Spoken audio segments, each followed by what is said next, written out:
Hi, everyone. Happy Tuesday. Yeah, yeah, absolutely.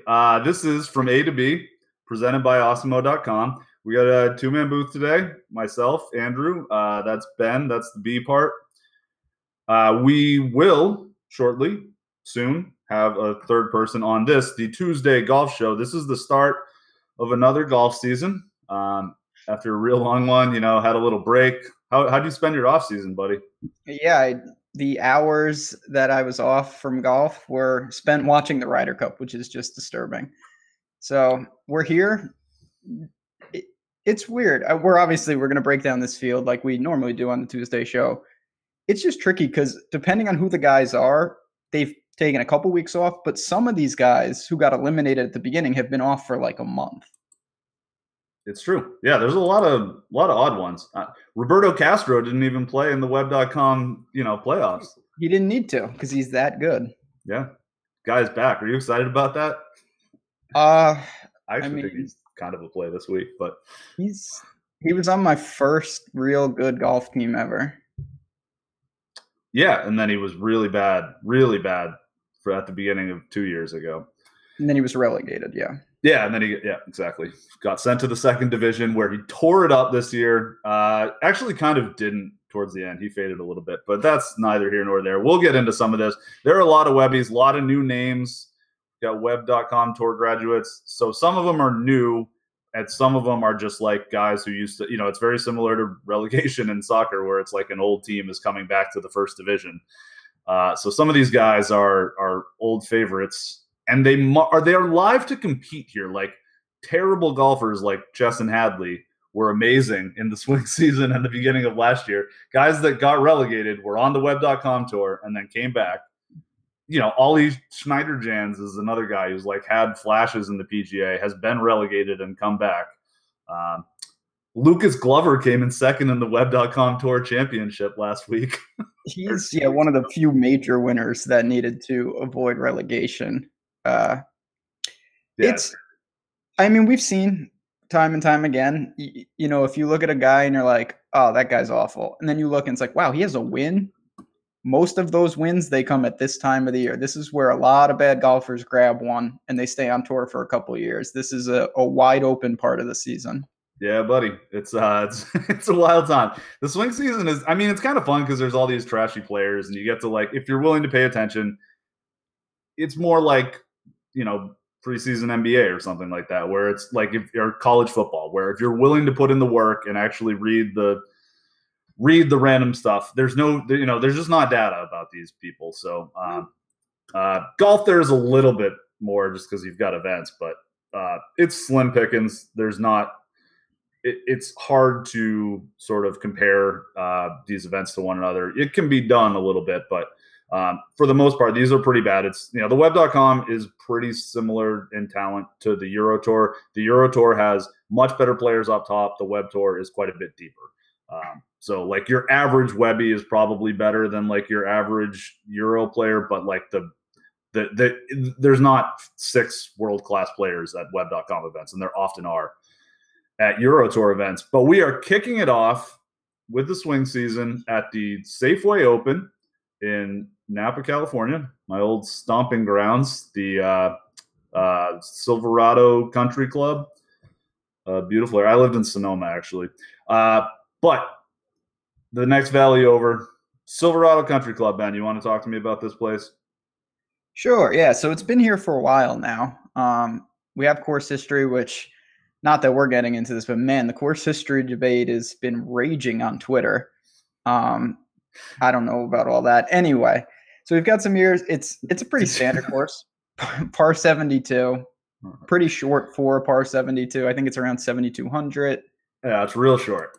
Yeah. So there's 4 par 5s. There will be eagles.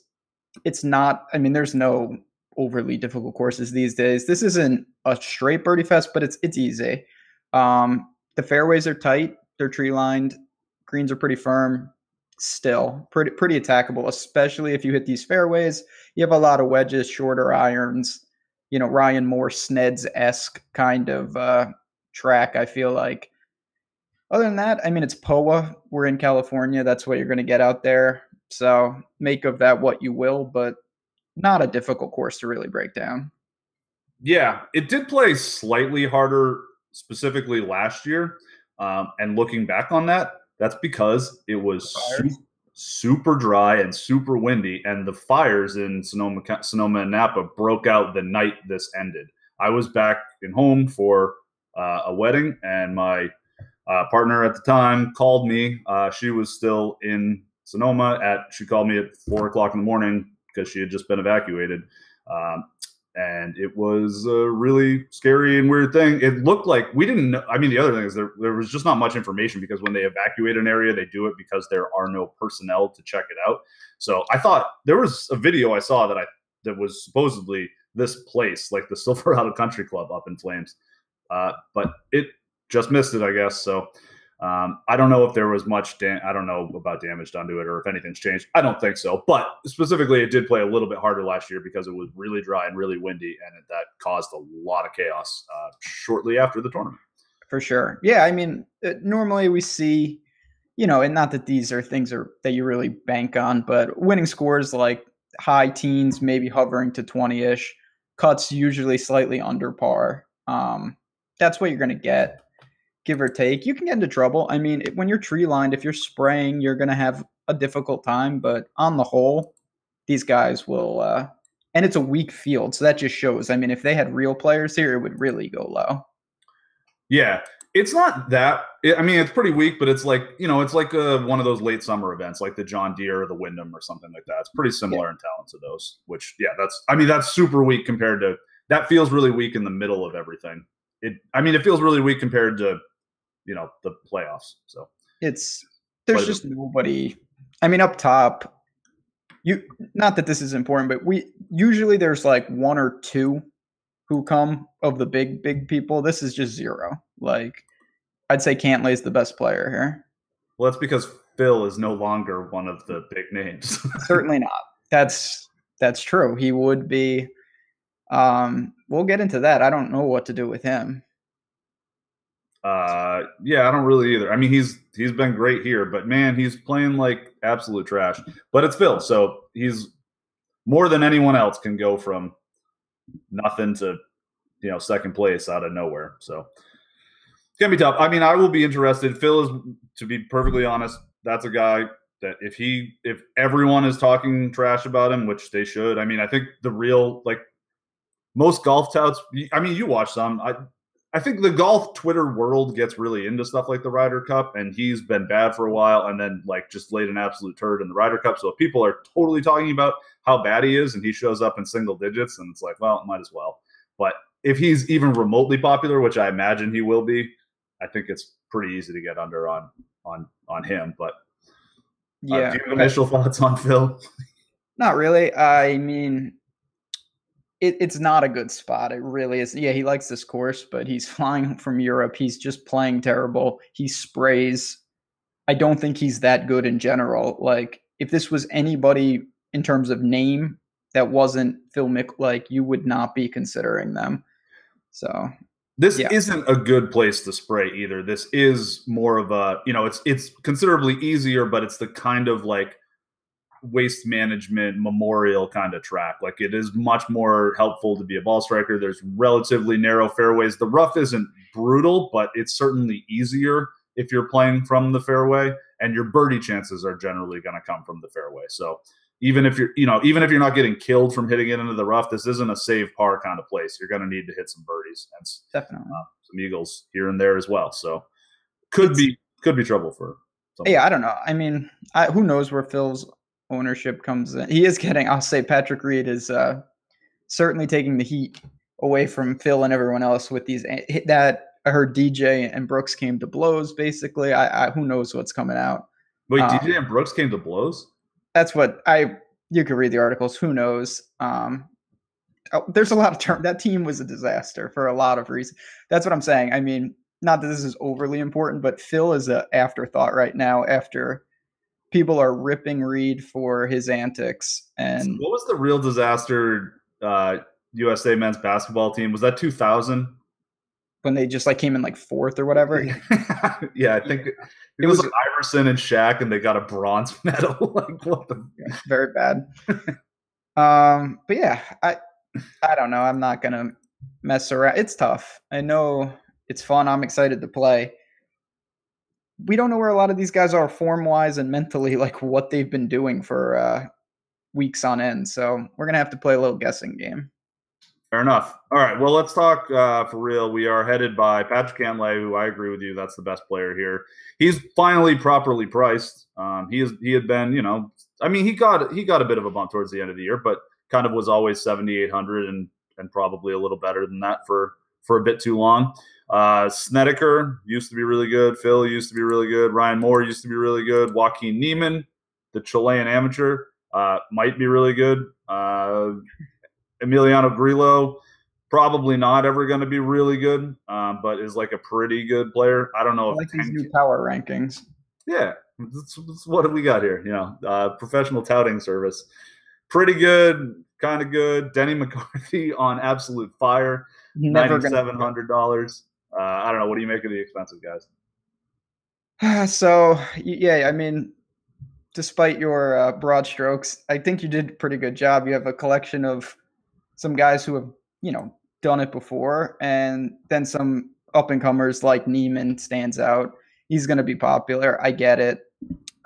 Very impressive that his run to get status was legit. Grillo, you and me are both big fans of him. It's weird. The narrative, it's always been, incredible ball striker, he can't putt. That really wasn't the case, especially late in the year. He putted really well. And played bad. It was just bad. Yeah. I'm sure he's going to get the ball striking back, and it's nice to see flashes with the putter. So I don't mind it, but you're going to have, it's a spot for me. There's no jamming in. I'm definitely going to have some Cantlay. Don't mind anyone. The guys that are trailing, I guess I'll say this. I don't have much interest in Phil. Denny McCarthy, let's not get crazy. Why is he priced up here? Because he absolutely nuked the last month of the web. Okay. I didn't even know they took. So clearly the algorithm's factoring that in terms of recent form. Apparently. Or it's just a Vegas odds. I mean, it might just what are his Vegas odds? I thought Tim was coming back today. I don't have all this stuff in front of me. I believe his Vegas odds were like wildly inflated. So he is 21 or something like that. Yeah. Exactly. Because I mean, he went absolutely insane all year on the web, and then specifically towards the end, or not all year on the web. I'm sorry. It looks like he just kind of played the last 3-4 events and beat the field by 3 strokes per round. Good for him. I'm stunned to see him ahead of a guy like Steele, who's the back-to-back winner here. Yeah. That's shocking.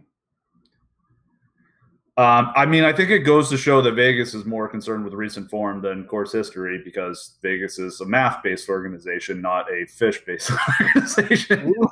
I like that. That's phenomenal. If anyone's watching this show and it gets to the Twitter waves, you can be roped into that endless conversation. I know Carl's watching.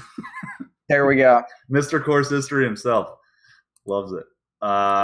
No, yeah. Denny McCarthy just absolutely killed everyone on the last month of the web. So that's why he's that egregiously priced. And as much as I joke around with playing, a guy who I don't consider to be good, this is the type of field where he's not at a big talent disadvantage. Yeah, there's better players than him, but he's not going up against the DJs of the world. So coming in really hot that's a pretty good thing to be doing in this type of field. Yeah, there's better players than him, but like Cantlay is the only one I can't see him beating or something. Like if there was the rest of these guys that are expensive, like they suck sometimes. They're not true. It's not DJ. It's not DJ. Like DJ is not gonna, DJ would be minus 800 to top 10 this thing. Like it just. What I think, for me in a field like this, it's. In golf in general, I know it's early in the year, so we're going to keep it somewhat general. We're still going to talk about the tournament, but it's everyone, and we see time and time again during the year, everyone has the ability.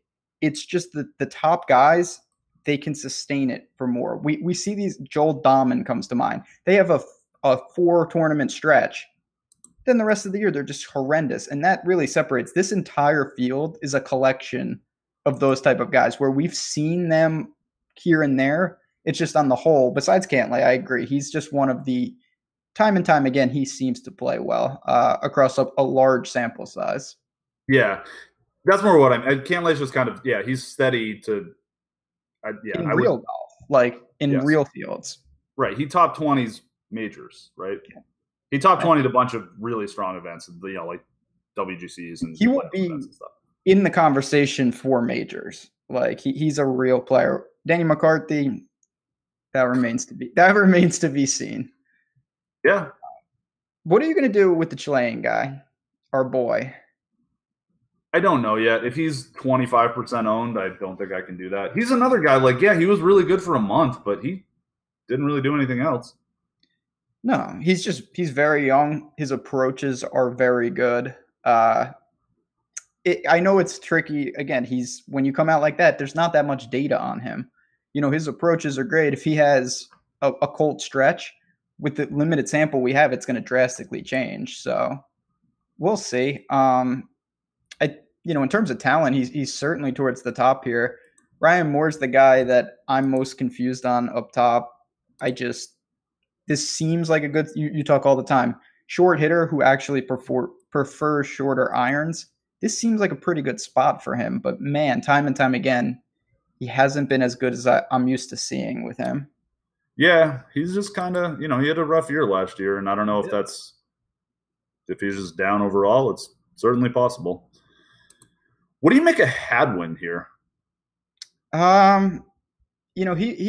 had a weird year as well. He was not as good with the putter, and that's usually his kind of where he does his heavy lifting. He started to get it together here and there, finished the year very strong, and that's why I think we see the price bump.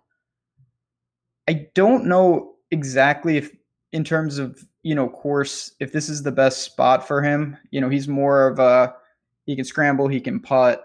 Not the best tee degree guy I've ever seen. So he does have you talk about this. When you can putt like that, you can get crazy hot. I definitely get the merit. I may sprinkle him in, large field tournaments.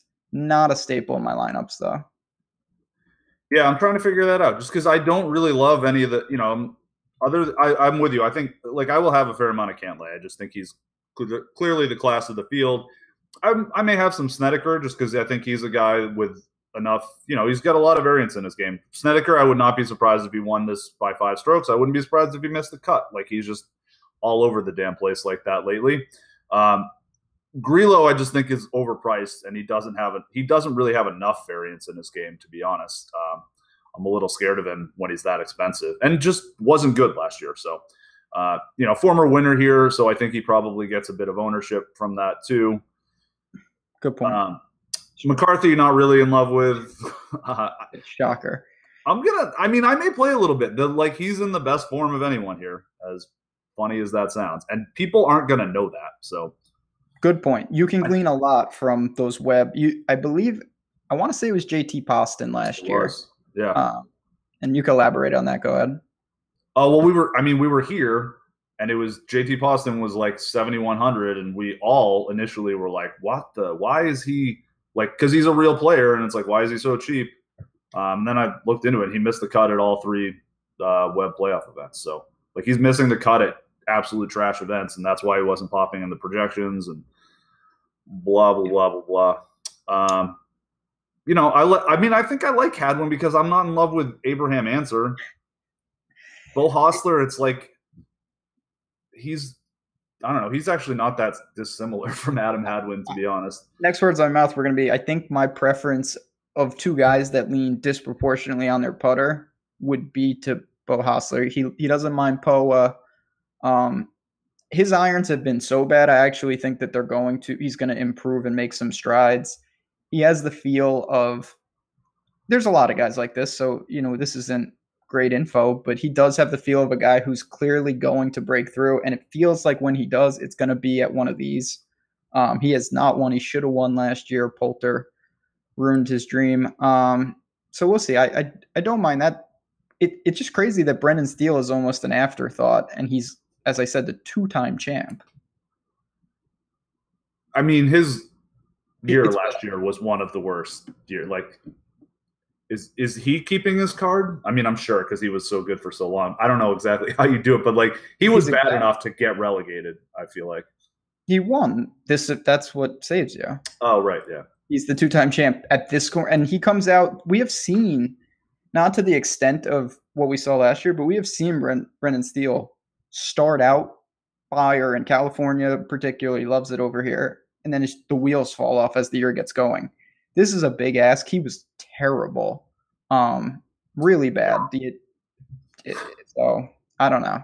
Like he wasn't even really good in the swing in California last year. It was just here, and then he kind of just fell to shit. Yeah, no, it's true. He was. I mean, he at least strung like through waste management. He was making cuts though. It wasn't great, but he was stringing them together. And then from that on, I don't think he had a top. Yeah, I'm looking at it right now. After waste management, his best non-WGC was 47th. Or I'm sorry, 30th at Valero. That's pathetic. That's really pathetic. And I have a lot of respect for Brendan Steele in general. I feel like I was playing him a lot last year when it was like, oh, wow, Brendan Steele is 6,600. That's a real player at this awful event. I might as well do it. And then he just missed the cut. I have a hard time getting there when he's 9K. And I feel like people are going to think that he's underpriced because of the back-to-back champ thing. He obviously likes this place. There's something to that. I tend to lean away from course history more than other people, but there's something there, obviously. But I don't know. Sure. Don't you think he gets to 25% as the back-to-back champ at 9K? Like, wow, that's such a crazy discount. I don't know. I just feel like that's a juicy fade because maybe he's just trash now. So the thing I like about the fade is that and golf is always a potential big reward, but he strikes me that if you get it right, like the miscut equity for him is through the roof. Yeah. Because we just don't know. So that's more appealing than a guy where it's just, he's playing pretty consistent. It's even if you get it, you're hoping, he comes in 35th, he doesn't score a lot. Like Brendan Steele, he could burn you. Of course, there is something to this that he likes this course. There's a real chance that this struggle is just going to continue. I don't think him coming here just cures the incredibly bad streak that he's been on. Yeah. I mean, his miscut equity might be like double his ownership. I mean, he could be 25% owned and 50% to miss the cut. That's all I'm saying. I think he probably is about 50% to miss the cut. Oof. I honestly think he's a coin flip. Like, he sucks now, so we'll see. Whatever. And it's not fun to talk about probabilities because people just look at the results and then say, well, your probabilities were wrong. And it's like, that's not what probability means. He made the cut, so it was 100%. Yeah. What are you doing? My bad. Luke List is right there, who is another one. Not that it was the swing season, but I remember when Luke List was the best player on tour, it felt like. And then, of course, he regressed. His around the green has gotten significantly better, similar to Webb's putting, where I think that's not a flash in the pan. He's just become better at it. And that's a huge asset. But he was bad after all summer. He was pretty bad. Oh, absolutely. I don't mind looking there. I mean, as we get lower, starts to see a bleeding of real players to just guys that I have trouble paying for. I like Chris Kirk, as I normally do. I think he sets up well here. Good iron player. What about your boy Bud Cauley? This is his first start in 4 months, 5 months. That's the thing. I looked at him. He was good here last year. I have to take a wait and see. I mean, it's his first tournament in, as you said, off a serious car accident. He's obviously ready to play. He wouldn't play he was going to play in the FedEx Cup, and he decided there was just no reason to. So I'm sure he's ready. I think I wait and see there. I'd rather use those shares on Kirk or even Sang-Moon Bay. Not Sang-Moon Bay. Another winner here. Uline, Henley, Knox, Holmes. These are, PGA Tour quality players. I think the fits aren't great for honestly any of them. But I always lean talent over most things. Like if I think they're just a good golfer, they can figure it out. Unless there's some glaring problems like JB, who the spraying is an actual serious problem. Yeah, I think that'll get him into trouble here. Not really interested in JB. You know who's a great fit here that's a PGA Tour professional, who's right there that you just met or just didn't say because he stinks now, is Jason Dufner. Jason Dufner is a great fit here. And he's one of the guys on tour. Talk about, I just mentioned talent. I have zero, like, he could be fringe top 20 or he could be the 100th best golfer. And I have no idea. He benefits from the short track. His putting is always somewhat scary, but I agree. I think the course fit there shouldn't be popular. I've seen a lot of people talking about Cameron Davis, who is a relative unknown. That's nothing more than a flyer. I would much rather have Dufner than him. I mean, if Cameron Davis is going to be twice the ownership, I'm with you. Davis is another guy who, just for what it's worth, I just pulled like the last 4 events in the web, and Davis had of the guys that are in this field, had the 8th best performance. So whatever, just worth noting. And 8th is nothing. That's not crazy. He had a couple good tournaments, beating up on a bunch of Webbies. Good for you. Yeah, it's not. It's worth noting though. Dylan Fratelli is a guy who got status, and he's South African. He played down at Texas. I think he's a much better. That's the kind of guy I think we're going to see him at this price in real tournaments. I think he's a really good player, good quality guy on the Euro Tour that learned how to win over there and is coming over. Definitely a buy spot for me. But also isn't built for Euro Tour courses, which is nice. Like, he's a birdie maker. Like, that guy can get out there and get under or get low, whatever you want. I like Fratelli this week too. Yeah, he's got the ability to get hot with the putter. Off the tee, always a strength with him. He's played enough where I feel like, this is his first real go around, but he's played more than a handful of events over here, played in some majors. I think that's the kind of guy that 7,600, pretty nice spot. I do like him this week. Yeah, I like him quite a bit. I think may end up having a bunch. My boy showed some signs of life towards the end of the year. You were ready to bury him. Not that you were wrong, but Ches Reavie came back for a bit. Great course fit, great course history.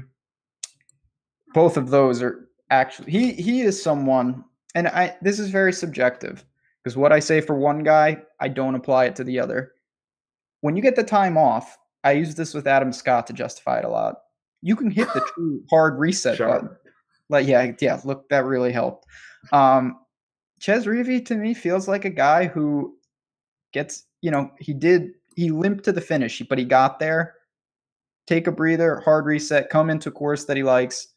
Style that he likes. I do like him this week, and I have been as far away as you could be on the Ches Reavie chain for a while.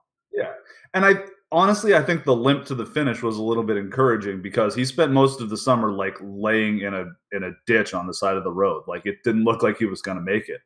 It was beautiful because he was like 35% owned every week. And cash. He was in cash. Oh, that one week where he was 6,600 in cash. Yeah, and you didn't play him. That was crazy. Yeah. We will get to. He missed the cut on the damn number. He was like, I feel like he was good for the first round and a half that tournament. He can't make 3-footers. Like, he was making 15-foot birdies, and then the next hole just missing a 3-foot par. Well, that's a really good test of skill in golf, is whether or not someone can make a 3-foot putt. You're right. You're the great call. You'd be good in match play because they give you those. They just say pick it up. We will get. Chad is asking about your boy Albertson. Oh yeah, don't worry, he's coming up. We'll get there. Do not worry. We're getting into the trash. We're trying to talk about the PGA Tour professionals first, and then we will get into the Peter Malnati's of the world. Whoa! Let's not unfairly label people. Your favorite player of all time. We skipped professional tour player who also supposedly loves California.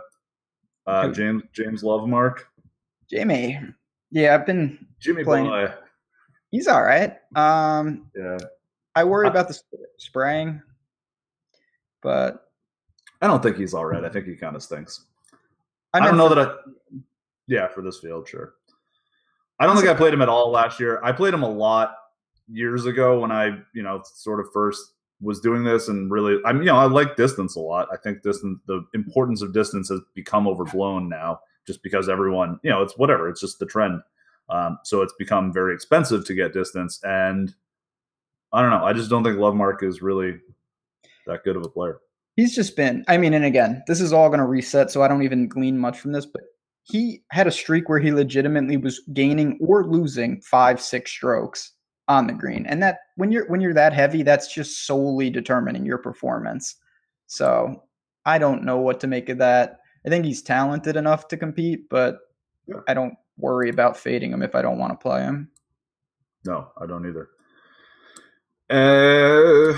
Lovemark's he's probably someone some of this is going to shake out again. Just so for people who are new to our show, we generally do Tuesday will be us and Tim breaking down the field, and then Wednesday night we get a lot more specific on what you and I are doing and like where sort of ownership is lying and what we think, some of the what we kind of think, because that's a big deal for both you and I as far as how we end up playing. So if someone like Jamie Lovemark sounds like he's going to be 2% owned, I'm going to be into it. If he picks up steam and becomes 15% owned, I'm almost definitely going to go way under on him. So, and in a field like this, where to tell you the truth, there's a couple Cantlay-esque and there's a handful of people I would never play.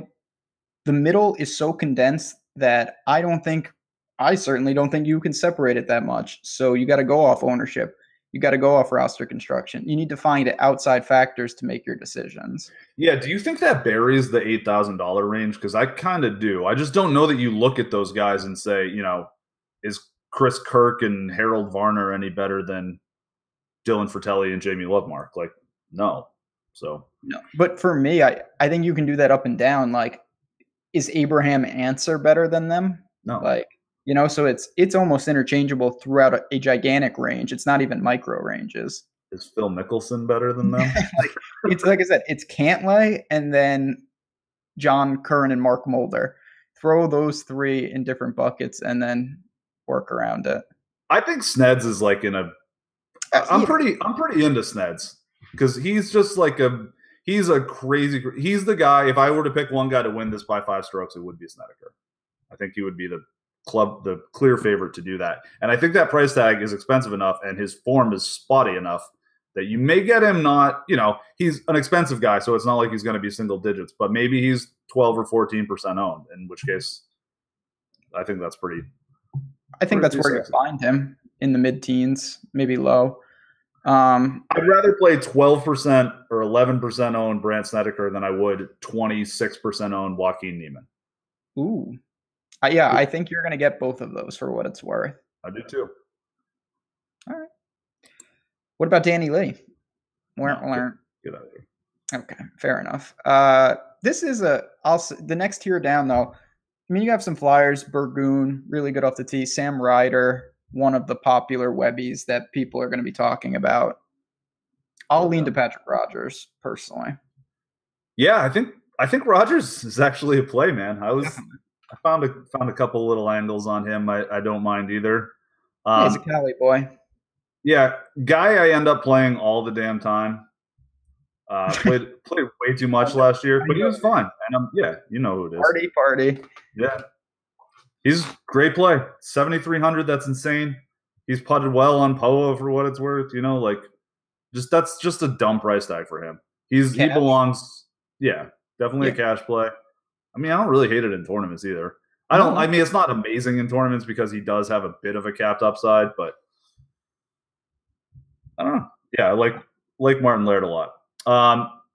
While we're here on an egregious island like that, do you consider, we're talking professional PGA Tour guys, guy you love, do you consider him a professional PGA Tour caliber player, Chesson Hadley? Yeah, compared to these dudes. We'll see talk about it. You said this. Talk about a guy who busts on the scene and then not even limped. He just it was bad. No, he stayed in the ditch. Like him and Ches were there together, and Ches crawled out over Webley and. Yeah, he I don't have this in front of me. I would venture to say he had the best swing season of anyone. I mean, he was just crushing. All time. Yeah, it was unreal. Great with the irons. He cannot scramble. Off the tee, he does get himself into some predicaments. I'm kind of into it just because another one, I think that the time off, new season, and we saw him. I mean, it's easy to say this, and you could say this with most guys in this field. He would have been 10-5 in this field. Do you remember last year? It was what was the tournament that JJ Spawn melted down at in the swing season? Sanderson Farms or something. Not that important. I was going to guess that, but I don't know. Yeah. The point is, that was like my best sweat of that year. Like I was, winning the 4-4-4, maybe it was a 3-3-3, whatever it was then. Was winning that for most of the week, partially because I had 2% owned JJ Spawn, who was crushing. But I remember my last spot for that, like I had $700 left over or whatever. I think I had 10-3 or something like that. And there was Ryan Moore was $9,600 and Chesson Hadley was 10-3. And it was like, do I spend this $700 and get up to Chesson Hadley, or do I just play the better player in Ryan Moore and leave the 700? And ultimately I decided I'm just going to leave it there and play Ryan Moore. And Hadley ended up like storming back on the weekend. I think he came in second or fourth or something like that. That was Cantlay won that tournament, whatever it was, but he was 50% owned. So yeah, I think it was Shriners. Okay. That makes sense. But regardless, I remember tilting because I would have won that tournament. I would have won it by, several points if I had just played Hadley over Ryan Moore, but lost it by a couple points because JJ Spawn blew up at the end. Blah, blah, blah. But yeah, that's where Chesson Hadley was last year. I mean, say this often, you're going to hear it during the year if you watch the show. With guys like this, you're not going to find golfers that are good off the tee, good with the irons, can scramble okay, and putt. You need to find someone that can do one of those things really good. And this guy's a legitimate, great iron player. Everything else is disaster, but that's good enough in a field like this. Yeah, and he's another guy who just had those crazy strokes gained from the fairway. So if he's hitting his fairways and, it's birdieable holes, and I think the big thing for him is if he's hitting the fairway, he's hella dangerous because him in the fairway with a nice, clean, easy shot in, he's going to hit the green. He's going to have some birdie looks. If he's not hitting the fairway and he's in the rough, he's going to have harder time getting to the green, which means he's going to miss some greens, which means he's live to triple. And we've seen both sides of that where there are tournaments where he misses 6 fairways on a front and he's 6 over because he cannot. It's just not in his game to get around that. No, it's really not. Great. I just want to throw one name out there, and then we could start getting a little egregious. Curtis Luck is a guy. He was around. Then we lost. No, that's so egregious. How is that not part of the egregious section? Okay, I mean, I guess it's fair. But Curtis Luck, he was a real player for a little while. Wasn't he Curtis Luck A? Didn't he have the parentheses? He was an amateur, right? Yeah, he's Australian. He pedigree's there. Really good. I mean, he had one. You're right. I am wrong. He was not that good. He had one good showing at Quicken Loans. That's about it. I think of all these Webbies, he's towards the top of guys that I'm interested in. Okay. Yeah, I don't have a ton of interest in him. I remember him getting, talked about. I for one thing, I always get him and Ryan Ruffles mixed up. Ryan Ruffles is still 14. It's absurd. Yeah. Okay. Yeah, I mean, I don't have a ton of interest in him. He played well on the web, obviously. I mean, he could coast on talent alone. He's we'll get to Maverick. I'm bringing him up during the show. He didn't play well on the web last year, actually. Curtis Luck. And how did he get on the whole year? He was not anything special, and he played a ton. Well, we must have got through in the playoffs then. Yeah, he played well in the playoffs. Yeah, I mean, so there's only 2 ways. Not that this is important, but the top 25 during the year get through, the top 25 in the web playoffs get through. So, so for what it's worth, he was of the people in this field. He had the 16th best performance during the playoffs and the 45th best performance during the year of 62 people. Yeah, it's not great. Nope. You know who's last, right? John Curran by a long shot. Like the must play. Like 3 strokes per round worse than Dominic Bozelli, who was the next. Hey, wait. Curran didn't even play on the web. He played like 1 round. Never mind. He was 0 for 14 on. He had some stuff and he played. We're not talking about that guy. Anyway, most of these guys played a fair amount though. Curran didn't. Poston didn't. Johnson Wagner, like guys you've heard of. Well, that's because they can get a lot of their. They're on PGA events. Yeah, exactly. Matt Jones came in. I don't know. He came in. He has an average of 6th place in the 2 tournaments he played on the web. Well, there you go. Matt Jones and Patrick Rogers are pretty heavily correlated. Your boys. That's fair. I see that. It's tough. I mean, when you get down here, we did just talk about him. I like JJ Spawn. We've seen in the swing season, it's a shorter course. Health for me I think we both kind of talked throughout the year that when he's healthy, he is a better player than people think. Yep. No, he's really good. He had the one, it was the Week Wise one, right? That he was really good. I want to say Byron Nelson. Yeah. Yep. It's definitely Byron Nelson. Yeah. That was the gotta jam Spieth week because he was the only real player. Oh, was that was that I don't want to talk. That was that horrible course they played, Trinity Forest or whatever. Yeah, the one where it was like a funnel on it was like a miniature golf hole, that par 3. That was the FanDuel promotion week. Remember that? Yeah. Oh yeah, I remember David Lingmer. Anyway, this is not important. David Lingmer. Bill Haas is here. I can't. That's a pass for me. He's just been too bad. This is what we were talking about, though, to bring it back to reality. There's just such a mix of guys like Bill Haas, who have obviously played hundreds of events more important than this, guys like Joel Dahman right next to him, who we saw flash last year, but on the whole, he's not a great golfer. Guy like Sun Jun Im, who's just, not that he destroyed the web, but he was great. I mean, he was, especially in the regular season, he really took a demolition. He was the money leader, right? Yeah, he was coasted, and he's apparently a very quality player from South Korea. So it's just mixing and matching. What do you want to weigh heavily? Is it recent form? Is it history in terms of a guy like Bill Haas? Is it a mix which would bring you to someone like Dahman? I don't think there's a right answer to that. It's just some teams like this, some teams like that, working through what we think this course is going to be. And for the new guys, it is different. Like, I'm more comfortable with guys who have played a little on the tour regardless. Yeah, I for the most part am too.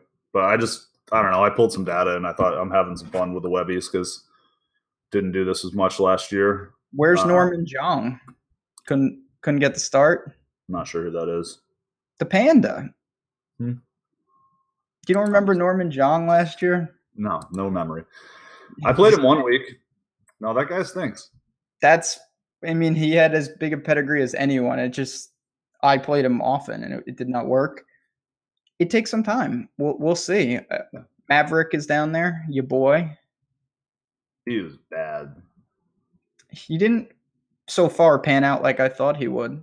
Like him and Neiman were very similar trajectories in terms of like who was the quality, and look where they are right now. Kind of crazy.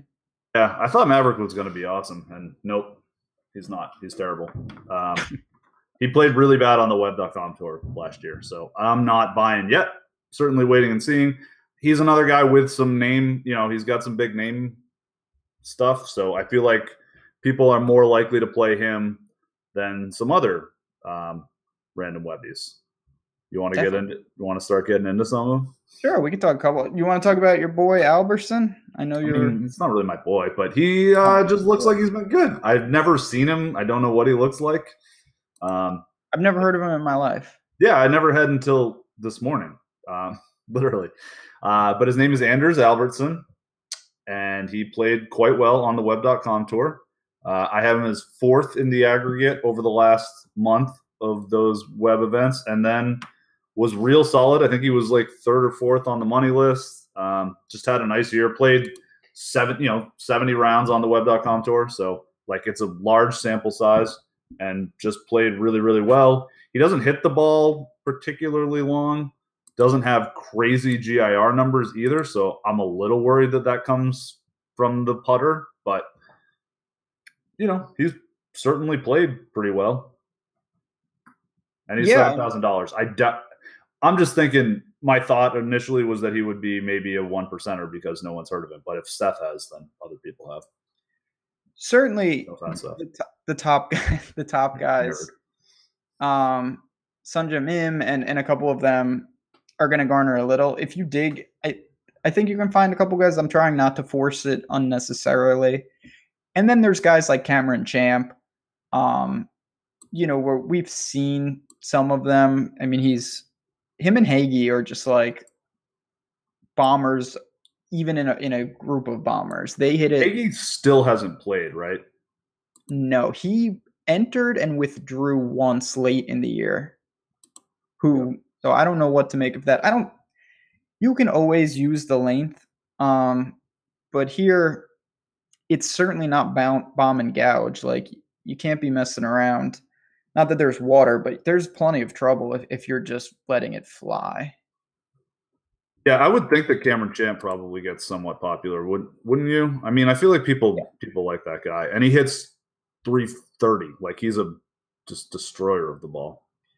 Super distance. Yeah, I think, like most sports, people are going to go to who they're familiar with. The name recognition down here, I think, is a detriment because this is all the same. If you can get a line on someone, I'm going to go with it because there's just not a lot of talent.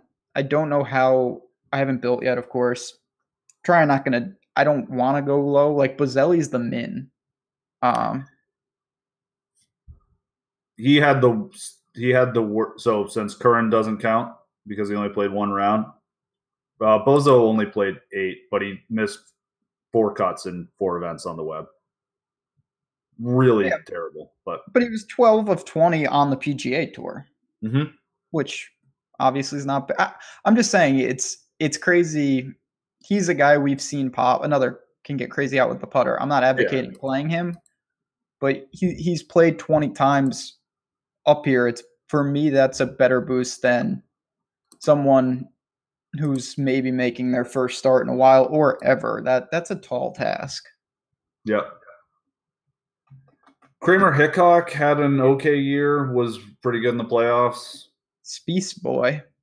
He's another Longhorn. Yeah, they're like really close. He's a guy I know a little about. Not the longest hitter from what I've gathered. Pretty accurate though. Could fit the style that you want to play here if you can keep it in the fairway. Pepper the greens. Don't know. Doesn't strike me as a guy who gets nuclear hot. He seems more like a grinder, a consistent type of play. But. Yeah. And he's 7,400. That's probably a pass for me.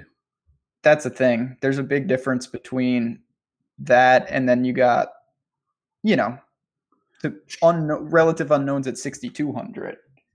Sean Stephanie, for what it's worth, was right ahead of him in the playoffs and is $100 less and probably will be less owned because people would rather play Kramer. Sean Stephanie stinks, but like, he's a real player, sort of. I mean, he's definitely a real player here, and like, he shows up sometimes. Yeah, you're not gonna find, again, Sean Stephanie.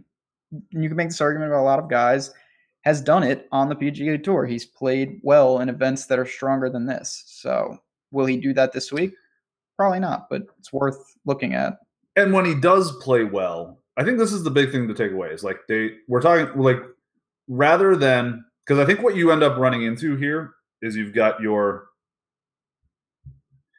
like Bill Haas's of the world. There's sort of 3 different groups, right? You've got your like Bill Haas's of the world that are like for when you're dumpster diving, right? You got your Bill Haas's of the world that are these formerly really quality PGA Tour professionals that are just disasters lately. Or you've got your Webbies that are just kind of busting out on the scene that I think people generally will be excited to play, golf Twitter is going to get into. It's fun to be on guys first. Like it is. Norman Jung. Yeah, exactly. That was insane. But I fell into that with Maverick, to be honest with you. Part of it was because I didn't see other people doing it, and like that's more when I'm going to jump. But I was into I think Maverick played it I think I played him at like the U.S. Open, like in his first. Was that his first PGA event? It was whatever. It was stupid. Whatever I did. So there's those types, right? There's your the guys that people are going to try to jump on first, the Anders Albertson and the Kramer Hickocks of the world. There's the Bill Haas's, formerly good guys.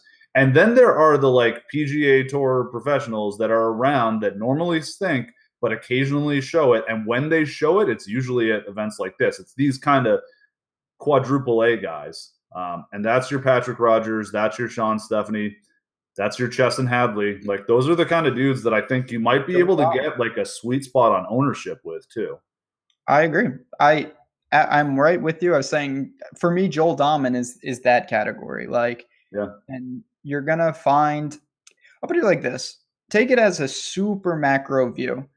You wonder how the hell do these people keep their cards? They keep their cards because of this part of the season. This is where those guys get the points, the FedEx Cup. You wonder, Patton Kizzire, how the hell did he make the Tour Championship? Well, he won events early in the year. So this is the time where they're not at a talent disadvantage.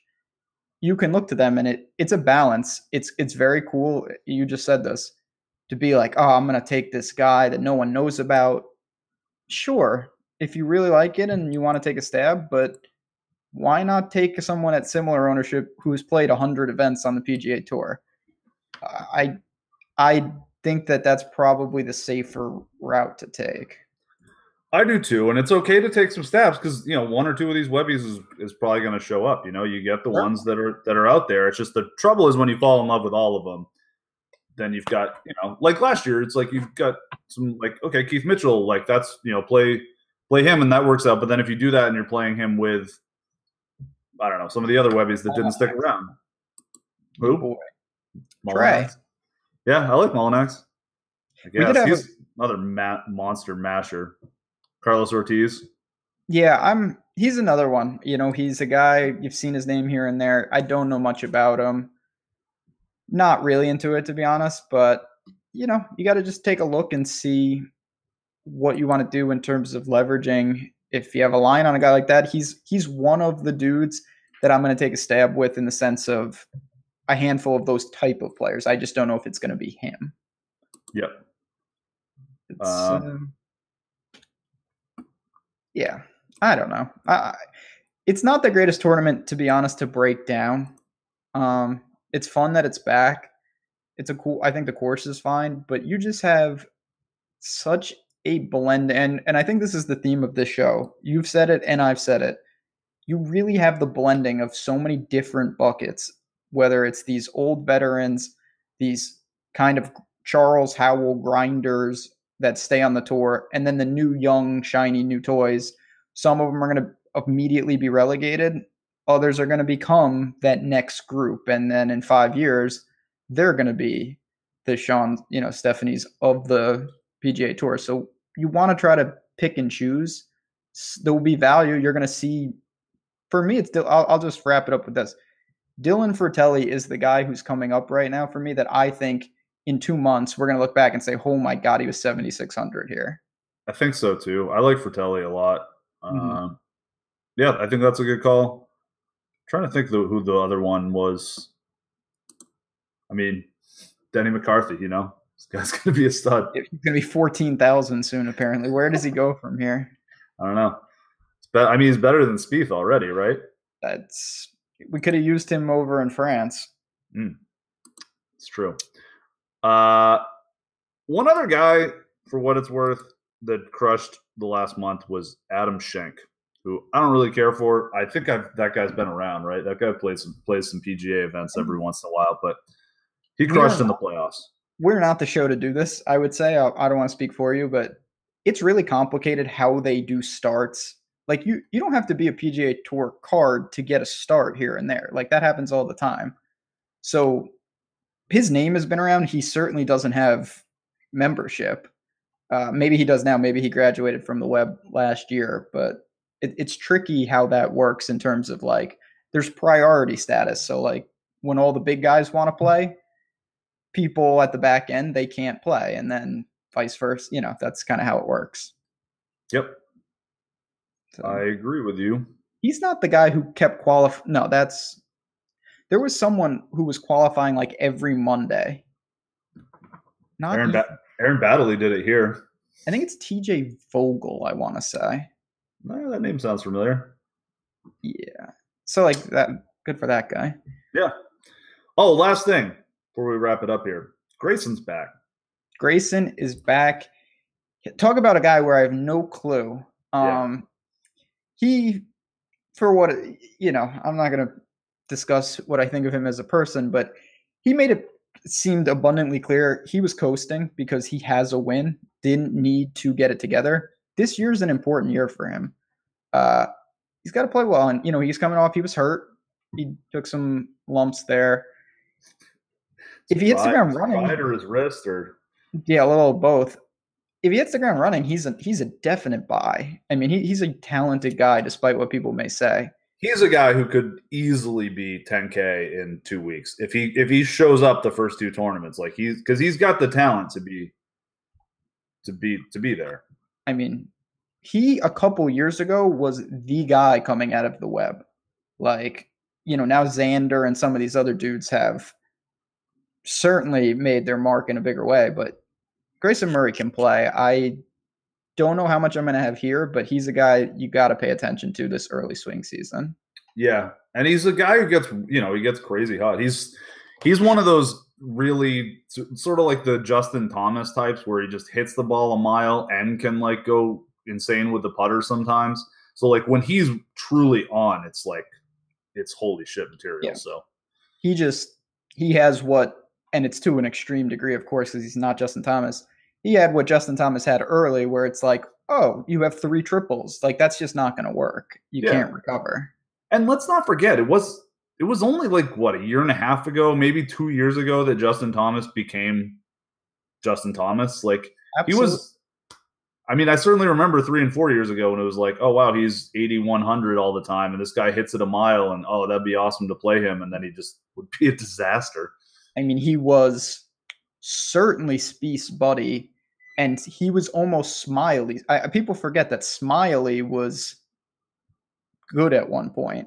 I mean, Smiley's in the last group on Sunday at Augusta. Think about that. Yeah. No, Smiley was like a bigger – I mean, I think JT was like a bigger prospect, but Smiley was actively playing better than Justin Thomas as recently as 2016. And now – oh, my, that's changed. Justin Thomas is a monster. Yeah, he's really good. He's really, really good. I feel like even part of last year where I was like – oh, I was skeptical. I think I was still saying he was like 7th or 8th best in the world when other people were, hey, he might be number 1. Like he probably is like 4th or 5th at this point. It's wild. He rules. But great. So you heard it here first. Grayson Murray in 2021. He's the 2021 JT. Mm-hmm. You're first to market and last to market on that statement, I can promise you. I like it, though. I like it. I actually was the first guy on Hillbilly a couple of years ago, and he had some fun. He made us a lot of money. Yeah. He was great. He was the original weekend golf star. That's probably why I'm comparing him to Justin Thomas. Justin Thomas is just the weekend golf ATM half the time, and then whatever. Anyway, that was such a horrible statement. But yeah, solid logic as usual. This has been from A to B. Thanks everyone for listening. Ben, do you have anything you want to wrap this up with? No, I think if you haven't tried out DFS golf, it's fun to get into it here. Even if the real season starts down the road a little, but these are fun events. You learn the players. There's some edge. Tomorrow night, we were jumping around here. We're gonna have more concise thoughts. Once we check the weather, we get a sense of ownership. I will have built, so it's a lot easier to talk about what happened when I've already done it. So stop on by. We don't have our 2:30 tomorrow, so 9 p.m. Eastern time, correct? That's correct. All right, and I'm excited for golf to be back. It's always fun. Great sweat. Yeah, should be cool. I'm doing another show actually in like an hour if anyone's around. I got a DFS roundtable with the head cheese Osmo and Josh, who's producing right now, and Specs, which should be fun. Excited to talk. I'm gonna stick around and watch that. Talk some strat. And yes, golf projections will be up later today. NFL projections will be up later today. My article's up. Yep, your article's up. It's great. There's Eddie's stuff about preseason basketball. There's all kinds of things. We're sports rich, guys. Everyone enjoy yourselves. We will talk to you tomorrow night.